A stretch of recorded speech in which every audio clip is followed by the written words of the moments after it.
Morning glory and evening grace, America. I'm Hugh Hewitt. Pleased to begin today's program with the Speaker of the House of Representatives, the Honorable Mike Johnson. Mr. Speaker, welcome back to the program. Hello, my friend. It is great to hear your voice, and I really enjoyed watching you on Fox News today. Great commentary. Well, I watched your press conference this morning, and when I was on Fox News, I just reiterated what you had to say, which is you've been there and done that. You passed the budget. I'm just checking in. It's been 4 or 5 hours. Have the Democrats moved in those 4 or 5 hours?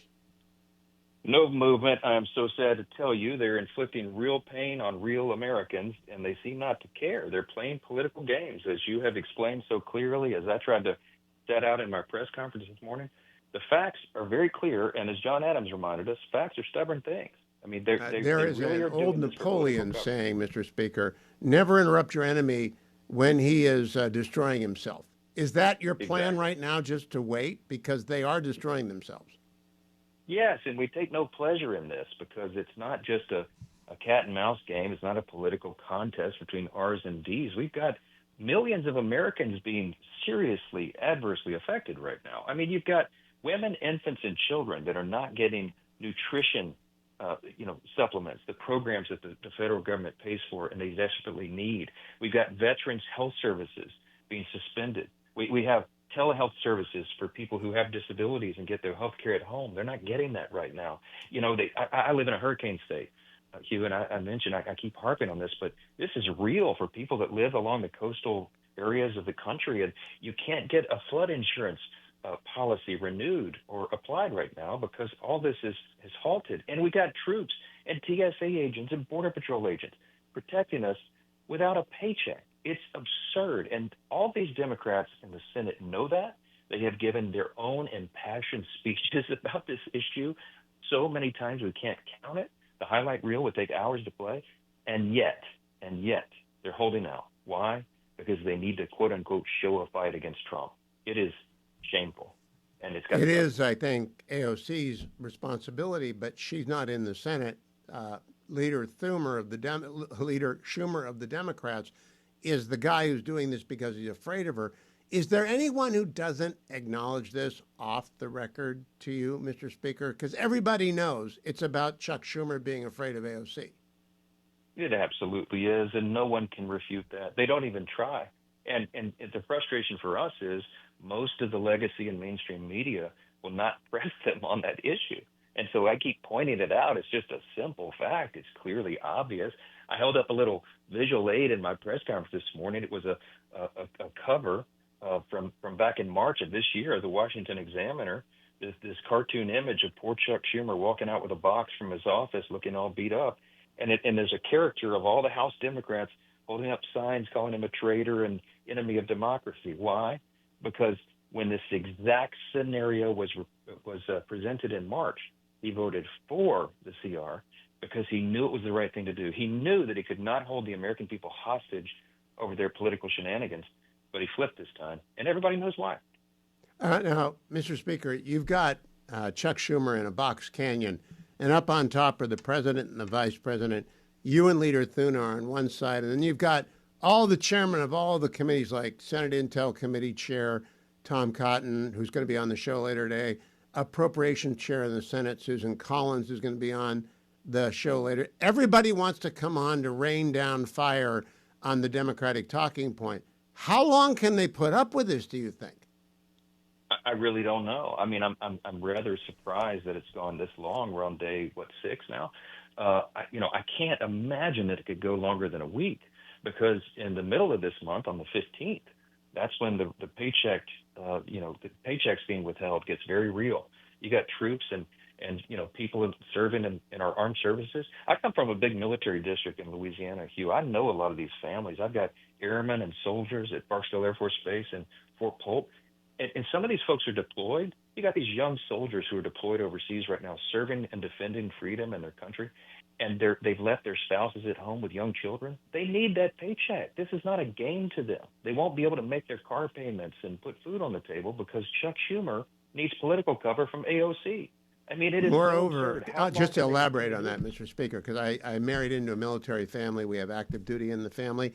They'll be okay if they miss a paycheck or two. There are officers who've been in for a long time. But those E1s through E4s, They are Right. married. They do have dependents. They cannot miss a paycheck. And they're already getting phone calls and texts about are we going to get paid from their spouses and their kids at home. And unlike everybody else in the federal government, they can't quit. Everybody else can get mad and go home if they don't get paid. Not the people in uniform. They're under orders. They have to show up. Have the Democrats got no shame at all?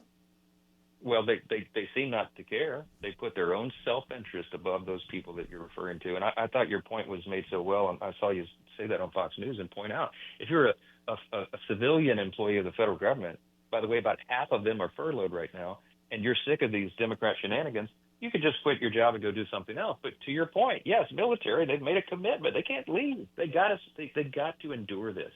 And we're trying to appeal to the consciences of these Democrat senators and say, please, for the love of all that's good and holy, do the right thing. Do the right thing. We have plenty of time to debate our policy differences.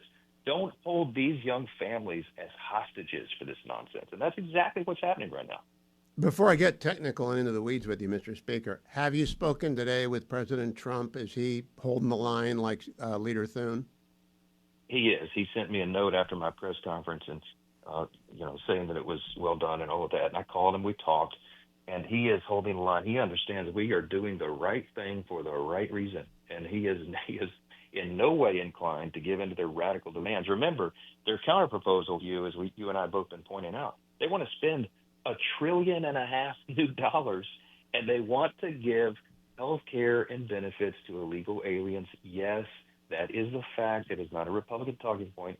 It's in their own document that they filed in the congressional record. Now, if you were watching Fox, you saw John Roberts say there's one talking point that's not so terrible by the Democrats, which is that insurance plans will raise rates on November 1. Luckily, I had watched your press conference, so I had the answer.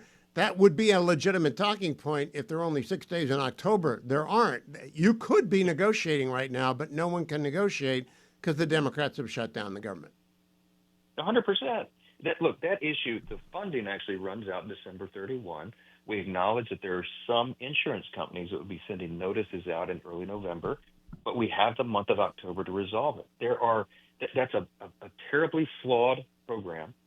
We were philosophically opposed to it. We understand the realities of it, and there's a lot of substantive changes that would have to be done to even consider renewing it. But there's a lot of thought that's going into that already, Republicans and Democrats. We've got probably 100 ideas for reforms on the table. But I can't snap my fingers this afternoon and make that happen. That's a consensus building exercise, and that's why we need the month of October, and they themselves are stalling it. And I actually think you could go to December 30th, and the insurance companies will send out another notice. Two more questions, Mr. Speaker.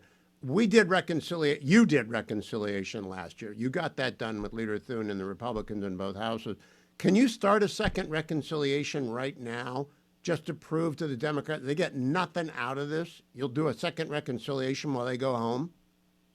Yes, well, we can, and we're actually talking about that. I mean, I've got to bring everybody back into session to do it, but we have lots of plans on the table already. We've been preparing already Reconciliation 2.0, and to your point, we can do that without them. But it's a difficult thing for us to be working through the next level and the next set of plans when all these Americans are hurting because Chuck Schumer's shenanigans. So we've made the point, not politically, but because it is reality. We have got to turn the lights back on. We have to get the government operating again so that we can get to these big priorities. When you get to those negotiations, Mr. Speaker, last question and comment. There's a fellow named Mark Andreessen, who you probably know, big He's a dear friend. A16Z, and he does a podcast with Ben Horowitz.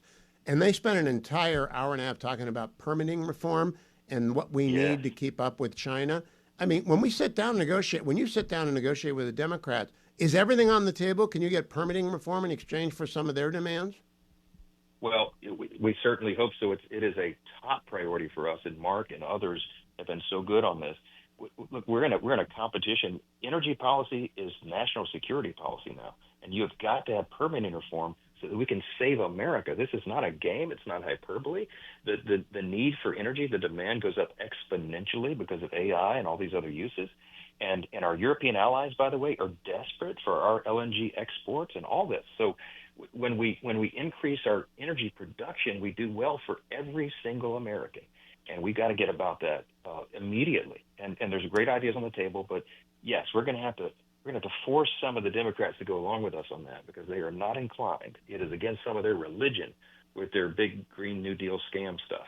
So Yeah, but we're going there to are have to things force they them. want which you can trade. Mr. Speaker, thank you for your time. You did a great job today. I hope you do that every morning because it was not fun for Democrats, and I enjoyed it immensely. Thank you very much, Mr. Speaker. Thanks, my friend. Great talk to you.